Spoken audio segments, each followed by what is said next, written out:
They're the Conbini boys. They're the Conbini boys. They're the Conbini boys. Hey, Mike. Hey, Matt, how's it going? It's going okay, Mike. Probably better than you. Just recapped how you live in an icebox. Japan, slow on the uptick when it comes to, people think Japan, home of great technology. They got the bullet chain, PlayStation 5. They got Pokemon running around, but they haven't figured out how to heat a home yet, have they, Mike? They have not, Matt. I'm gonna check my. I've got my ambient temperature inside your house right now.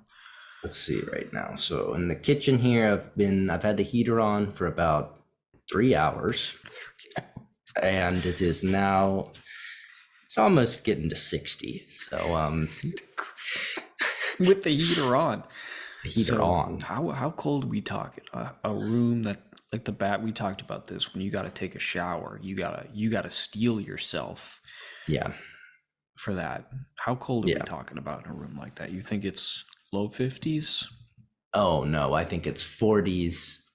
Cold day. I'd say you're hitting freezing, Matt. Oh my God. I gotta say, that's a part of Japan I don't miss.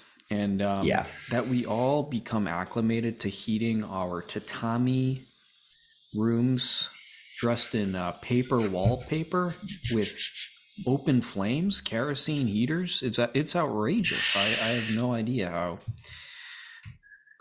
why we even where do you go? I just gotta go fill up my kerosene box at the gas station. I'll be right back. Yeah, it takes about 2 weeks before you turn into that. Yeah, and there's a lot of innovation surrounding kerosene heaters. I know someone I work with, they have some sort of tube that they hook up to the kerosene heater. So you got this tube thing, and then you run that underneath the tatami, or not the tatami, the kotatsu. So you're sitting under a kotatsu without the kotatsu on for some reason. Yeah, you got a big tube blowing kerosene, gas infused heat into the tatami. What's going on, guys? What's going on under the kotatsu? Because that has electric coils in it. Right. Yeah. I guess I don't know. I guess there are some kotatsus that don't. So you got to manually heat them. I don't know, man. That's innovating the kerosene heater. That's like innovating the horse saddle while everybody else is driving a F-150. What are we doing here, everybody? What are we doing? Take the leap. Take the leap. Yeah. Well, all right, Matt. I will say that thankfully the Conbini is always toasty during the winter and very cold, as we know, during the summer. So that's one place you can go.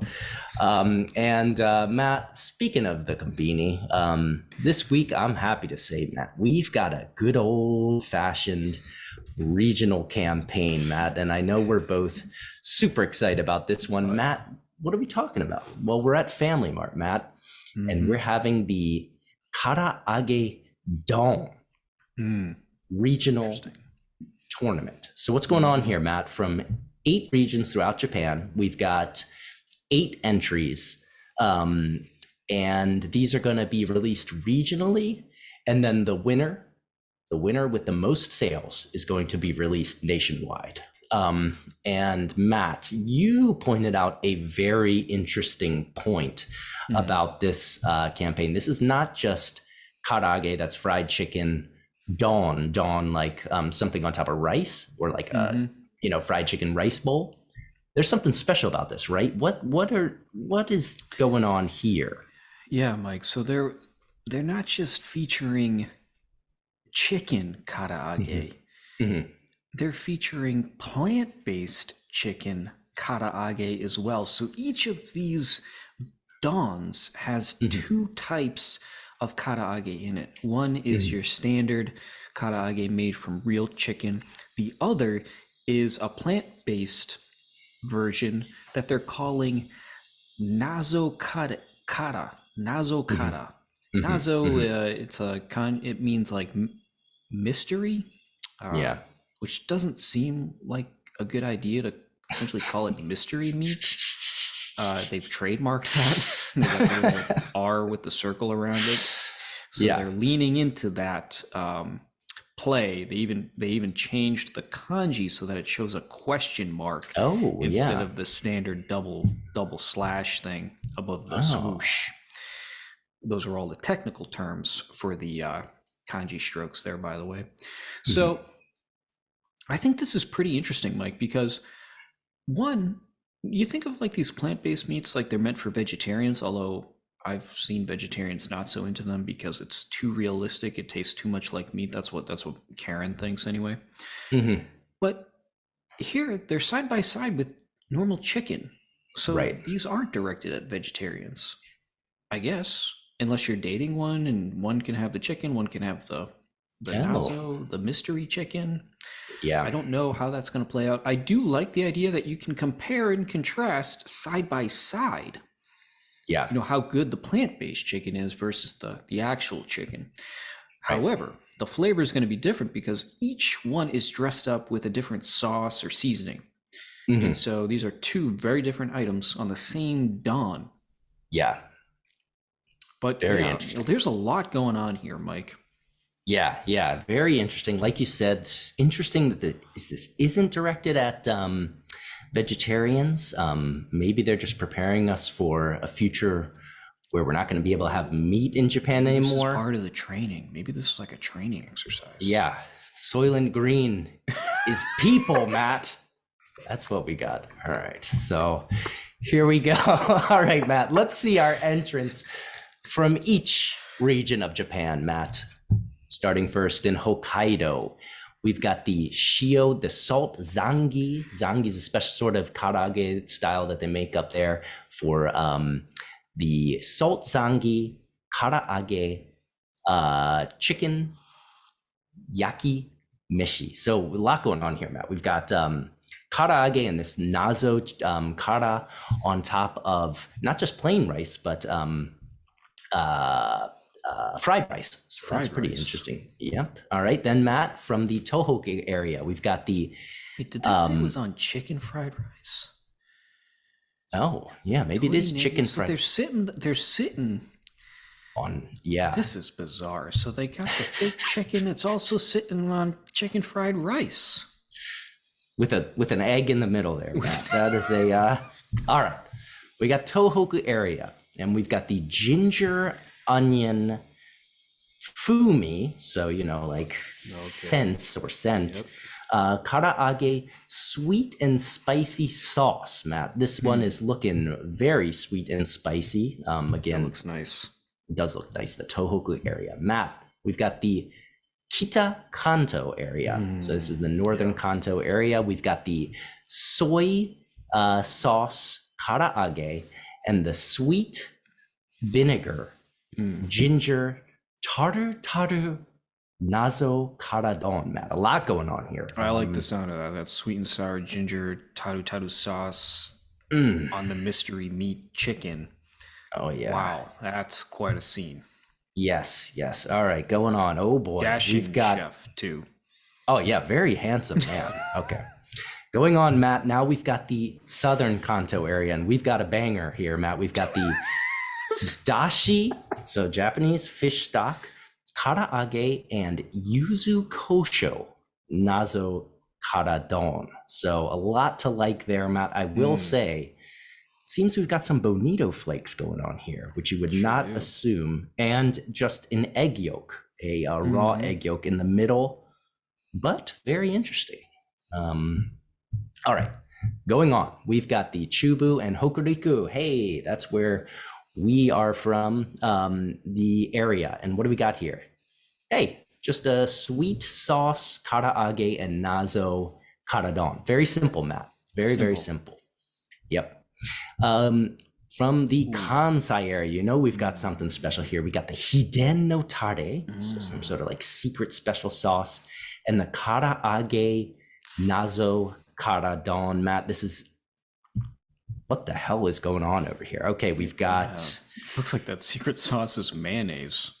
Yeah, I was going to say, I think that this has okonomiyaki sauce, perhaps. No, I don't know, but very interesting. Going on, just two more here, Matt. We've got the Shikoku area. We've got the Yam sauce.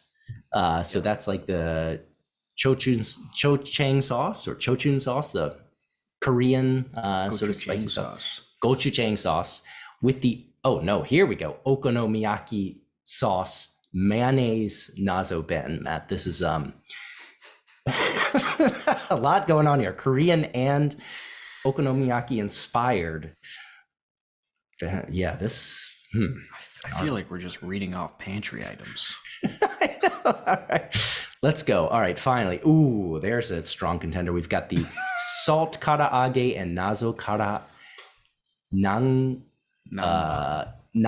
don. So namban again, tartar based, but looks like a pretty standard don going on there. All right, Matt.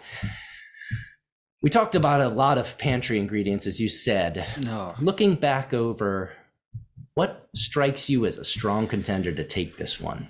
Two. I got two, Mike. One, okay. The first, the taru sauce by the dashing young gentleman. Yes. I'm a sucker for tartar sauce. The taru sauce here, and they don't skimp on it. This thing's slathered on there. This thing's foaming up. This thing is all lathered up in that taru sauce. I also like the sweet and sour ginger. Yeah. On that as well. Who doesn't like that? And then your standard soy sauce karaage. That's your standard marinade for karaage. Little simple, very tasty.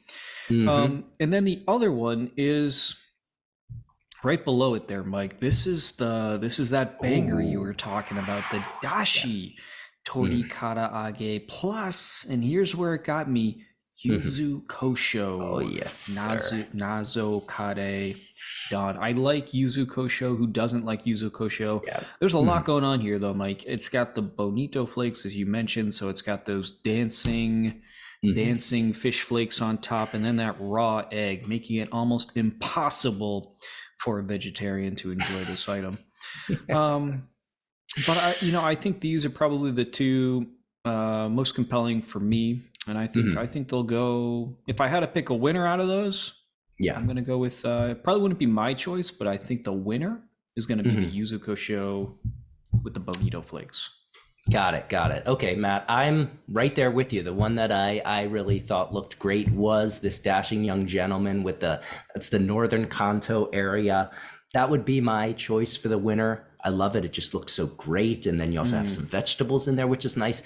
I will say, Matt, the one that stuck out to me as being the most confusing was this one out of Shikoku. I don't understand what's going on here. Like I said, this is the gochujang sauce and okonomiyaki sauce and mayonnaise. Yeah. Just a bizarre combination for my for me. I wish they would have just chosen one, either go with the Kansai style okonomiyaki don or go with the Korean don. This one, it was a mystery to me. Yeah, it's definitely a mashup. Who knows if those two things are going to go together? I guess we'll find out. I will also note, amazing price for these. We're talking 600 yen, 598 yen. And when you're talking fake meat, that usually bumps the price way up. Family Mart keeping it steady here at 598 yen. And it looks like you get 6 pieces per Donbury. So that's a nice little haul there. That is a very nice haul. Yeah. And so like I said, this is these will release in each region. So if you're in your region, be sure to get out here to Family Mart, pick up your don, and hopefully we will decide a nationwide champion here. In the little days disappointed, I'll say though, in the Hokuriku. Yeah, I was hoping they're more featuring. I mean, they got sweet potatoes and lotus root. That's what stands out to me. And, they're always pushing the kagayasai over there. Is this supposed to get pumped up about, lotus root? I just can't do it. I can't do it, Mike. Yeah, I agree. I wish, it looks like Aichi Prefecture is actually where this is from. So, why'd we have to get joined together with Chubu? I mean, Hokuriku could stand on its own feet. Amen. All right, Matt. Well, that's it for the campaign. What are we looking at next? It's on to the Chicky Wars, Mike. And this week, got an interesting item here. It's not your standard boneless Chicky that we normally bring in the Chicky Wars. Today we're talking about a skewered chicken. And Mike, this is a very special part of the chicken. Yeah. The bonjiiri. And before we dive into this, probably worth doing a little, give our audience the lay of the land. So you researched this just before we got on, Mike, and we're looking at a little diagram of a chicken. And you got we all know where the wing is. We all know where the breast is. We know where the thigh is. We know where the liver, the heart. But the bonjiiri, Mike, I gotta say, I wasn't sure where the bonjiiri came from. I don't know if you were sure where the bonjiiri came from. And I gotta say, looking at this diagram, it looks like it comes straight from the anus. This thing is on the tail of the chicken. So that's what they're serving up here. This is out of Family Mart, Mike. And bonjiiri, it is a legitimate thing you order at yakitori restaurants. It's got an interesting texture to it. It's a little bit kind of chewier. I agree. You said you like it. I like it too. Yeah. And yeah, no, this is just a straight up nice grilled skewer of bonjiiri out of Family Mart, Mike. I don't know. What's your take on this? You excited about this, or what do you think?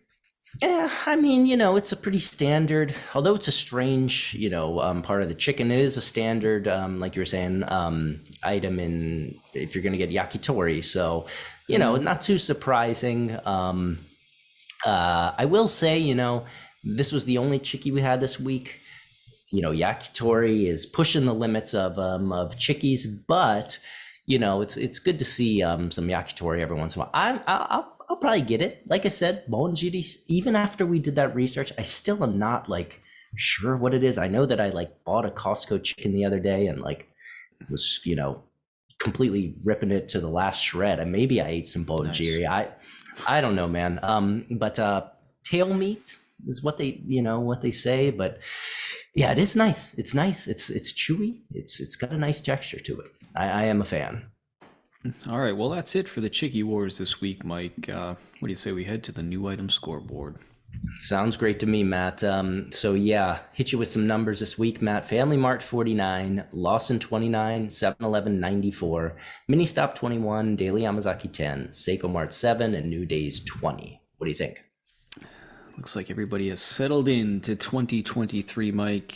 Everybody's hitting their stride. That's kind of standard figures for new items this week. Totally agree. Not too surprising there. All right, Matt. So going on to our winners and losers this week, we're going to start with your loser. Why don't you tell me what we're looking at here? Boom. Oh, boy. Yeah, Mike. We got we're at New Days, and we have been following the sugo-onigiri series for the last year and a half. Sugo is a play on sugoi, so they're combining sugoi and onigiri, so wow or awesome onigiri. This is, I think they're taking it too far again here, Mike. What we're looking at is 2 onigiri serving as burger buns for a pork cutlet, tonkatsu pork cutlet. That's the burger in this case. And then they got some mayonnaise in the middle of that to lube it all up. And trust me, you're going to need a lot of lube when you're eating that much rice and fried pork. Yeah, I don't know, Mike. I don't like rice serving as buns on anything. I feel like I don't know why people are still trying to do this. I think this is actually a choke hazard. That's a lot of rice. Yeah. I think you probably have to unhinge your jaw to take a complete bite of this thing. Yeah. I don't know. I think they're making these more for shock value than for actual deliciousness and convenience. So I'm not impressed still by the sugo-onigiri series out of New Days. I agree. The sugo-onigiri, has been an offender when it comes to just outlandish products before. I totally agree. McDonald's even now has these rice burgers where you can get the buns that are rice instead of bread here in Japan. But at least in Japan, or at least at McDonald's, they're like grilled. They're like pressed and grilled into this very like strong outer. What's going on over there with your something sorry. about the Can you hear explode? that? Oh, yeah, that's my house. Yeah. It makes a lot of noise. Sorry about that. That's all good. It's good. But this just looks like a normal like rice ball, and I agree. Like, do you press this down to sort of like be able to bite this? If you do, those onigiris are going to fall apart. But if you don't, like you said, you got to unhinge your jaw. Completely impractical, Matt. So yeah, we'll see. I'd like to see the actual dimensions on this thing. Yeah. All right, man. So going on to my loser this week, Matt, we're going to 7-Eleven. Really? And Loser. yes, loser. And let me tell you why. So what do we got? Ito Ham, famous producer. We've got the not smoked, whatever. It's beef chips, Matt. Beef chips. Have you ever heard of beef chips, Matt? No, and I'm a little lost because we got ham, we got beef, we got chips, Yes. but this looks like jerky, so I'm a little. I was going to say, that's the confusing part. This is called smoked beef chips, truffle fumi, so truffle essence.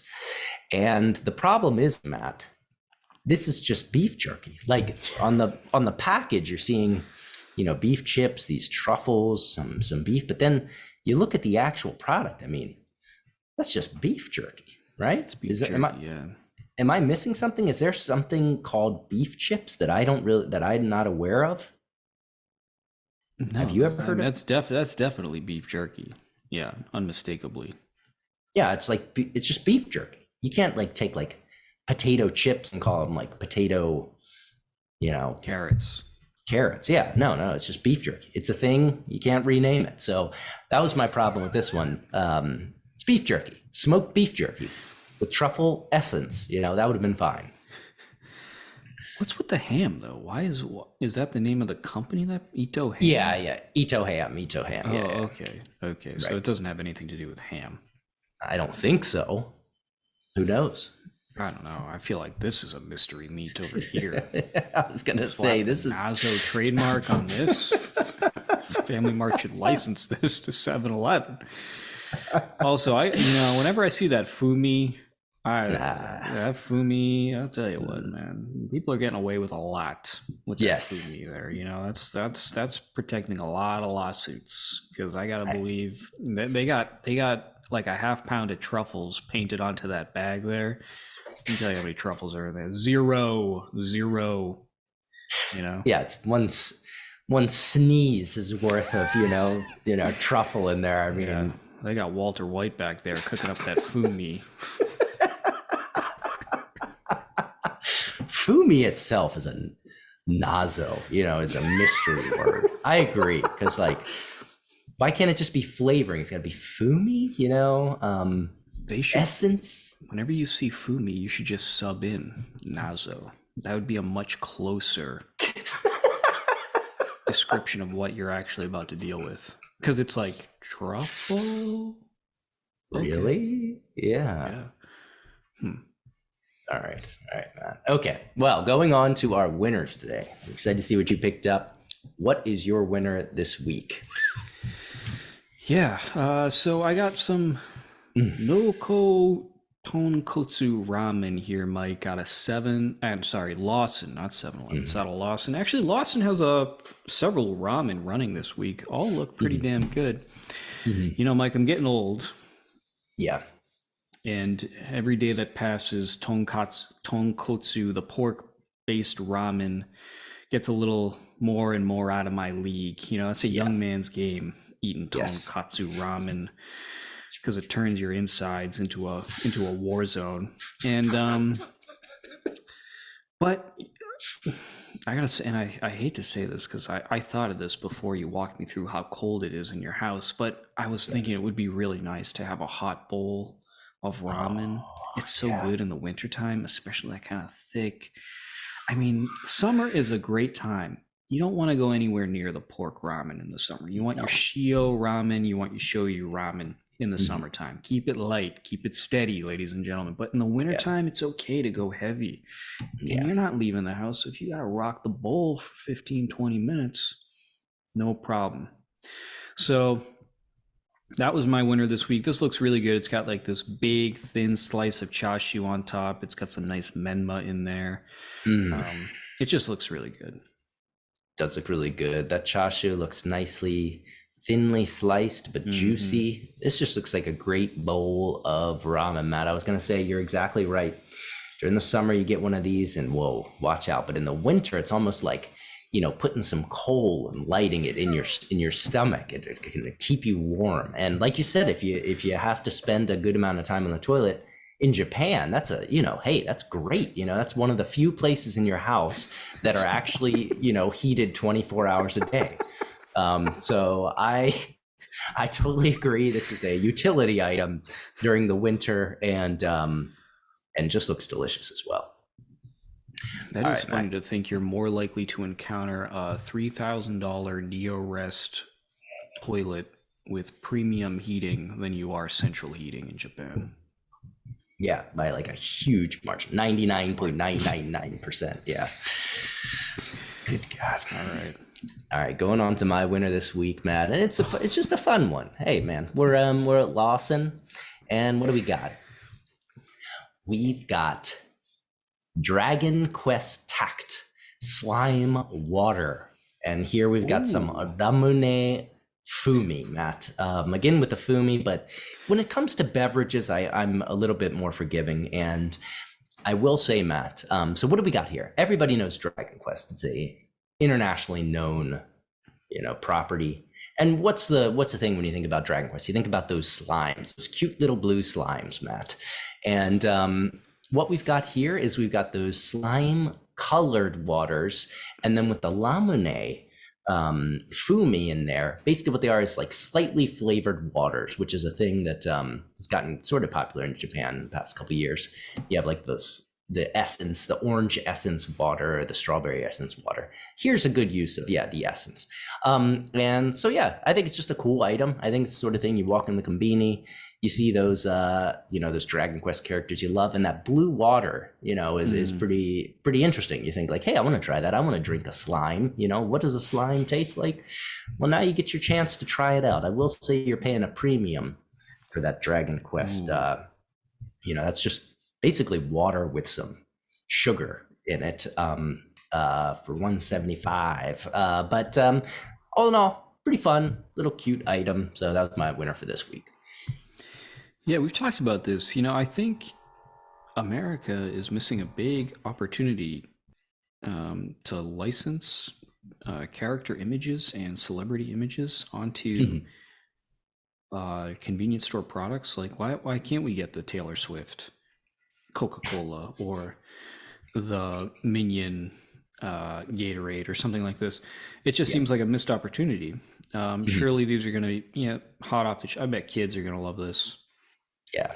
Slime water kind of freaks me out. I wonder, is it just water with some sugar, or do you think it's got some interesting texture to it as well? Some jiggle? I don't think so. I think this is just that would be weird. Yeah. What if it was like slightly less condensed Jello and just kind of like bubbled out of there? Yeah, I don't know. I have to check this one out. Yeah, that's true. Could be a Gemba segment. Yes. Speaking of Gemba segments, yes, it is time to head to the Gemba. My favorite segment. It's at the Gemba with Mike. The Gemba, of course, the place where the action happens. Mike, you're in Japan. What do you got for us this week?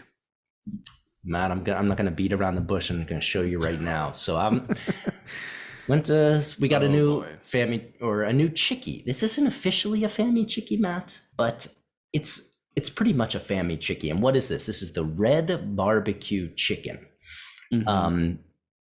I walked in and I saw this and I thought, well, red barbecue. I love barbecue. I love spice. Got to get it. What would your initial thought of like what the taste of this would be? What, if you were going to have this, what would you think?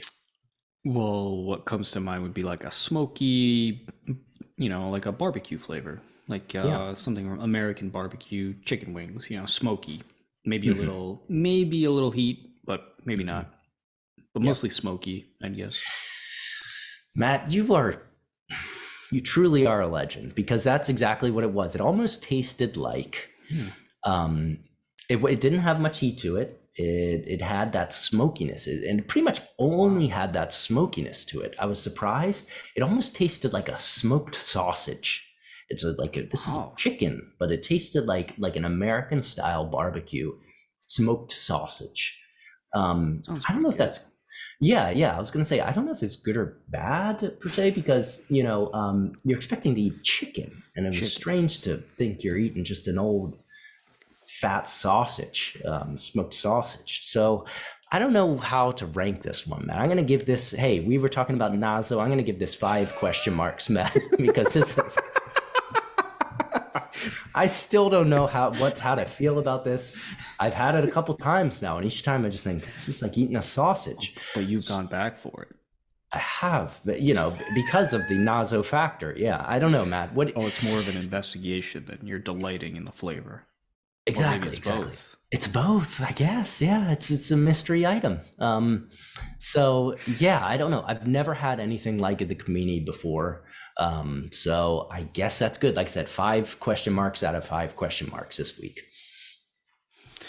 Wow, a lot of question marks going on over here. I guess the last question mark that came up, maybe worth mentioning, the whole bacon controversy that blew up on Twitter. Oh boy. Yes, sir. Maybe that's how they resolved that. They call it nazo bacon. Yeah, man. I don't know. That could work. I have to say, that was definitely the biggest blow up we've seen on Twitter. Biggest tweet of all time. I barely put any thought into these. I didn't think that was gonna blow up, and we're on weird websites. I'm getting DMs asking for my thoughts on bacon. I don't know. That was weird, but that's another mystery meat for the ages there. Japanese bacon, nazo bacon. The rebrand is complete. Trademark that. Yeah. And, if anybody hasn't seen it yet, get on Twitter. Give us your opinion. A lot of people with some hot opinions on this. Actually, and some of these people, actually, I stupidly engaged with somebody, and he didn't get my joke. And got it. Yeah. Anyway, I'm not going to go into it because I can't go down the rabbit hole of angry people on Twitter. But it's obviously burning me up inside, and it's time to close this episode, Mike. Okay. All right. Thanks, everybody, for listening to the podcast. A special thanks to everybody who has contributed to this journey by buying us a chickie or subscribing to our newsletter and paying for it. That includes people like Carrie G. St. Michel, MH Bongo, Professor H, Matt D, Antonio Wade, Crew of Japan, Devon Pine, Bobby Judo, Anonymous 1, and Anonymous 2. If you want to support the podcast, head over to buymeacoffee.com/convenientboys or subscribe to our newsletter, which we're not really writing right now. I'm not really writing right now, but maybe I'll pick it up again one day. I'm just working on croissants right now. It's pretty tricky. It's taking a lot of time. If you like the podcast, please share and rate it on Apple Podcasts, Spotify, wherever you get your podcasts. You can also check us out on YouTube. So subscribe and like, do all that. And join the dumb conversation on Twitter, like whether or not Japanese bacon is in fact bacon. All right, that wraps up this week's episode. And Mike, I will see you at the conbini. See you at the conbini, Bat.